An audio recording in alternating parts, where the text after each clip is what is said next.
বিশ্ব জুড়েই বাজছে যুদ্ধের দামামা। রাশিয়া ইউক্রেন যুদ্ধের পর ইসরায়েল ও হামাসের সংঘাত, এছাড়া ইসরায়েল ও ইরানের উত্তেজনা বৈশ্বিক প্রেক্ষাপটে এনেছে নানান পরিবর্তন। এমন অবস্থায় দক্ষিণ চীনের সামরিক বন্দরে নৌ মহড়া শেষ করেছে চীন ও রাশিয়া।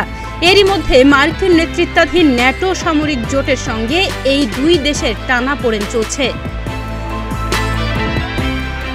চীনের প্রতিরক্ষা মন্ত্রণালয় জানায়, চীন ও রাশিয়ার সেনারা সম্প্রতি পশ্চিম ও উত্তর প্রশান্ত মহাসাগরে টহল দেয়। তবে আন্তর্জাতিক এই মহড়ার সঙ্গে আঞ্চলিক পরিস্থিতির কোনো সম্পর্ক নেই।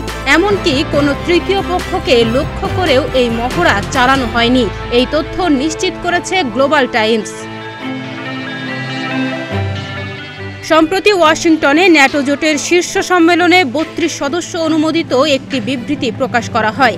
এতে বেইজিংকে ইউক্রেনে চলমান যুদ্ধের জন্য রাশিয়ার চরম সাহায্যকারী হিসেবে চিহ্নিত করা হয়েছে।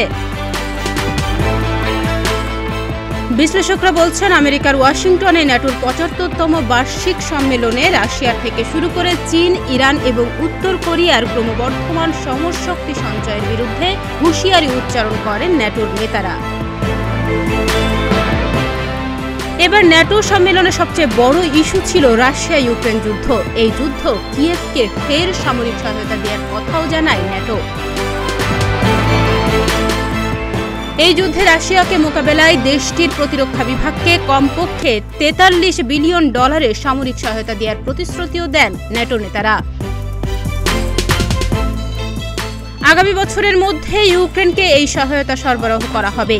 এ সময় আনুষ্ঠানিকভাবে কিয়েভকে পশ্চিমা সামরিক এই জোটে সদস্যপদ পাওয়ার জন্য অপরিবর্তনীয় পথও ঘোষণা করেছেন তারা।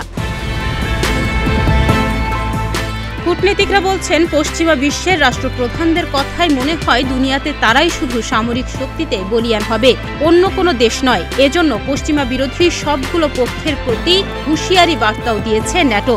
তবে এসব হুঁশিয়ারিকে কোনো পাত্তা দেয় না ন্যাটো বিরোধীরা।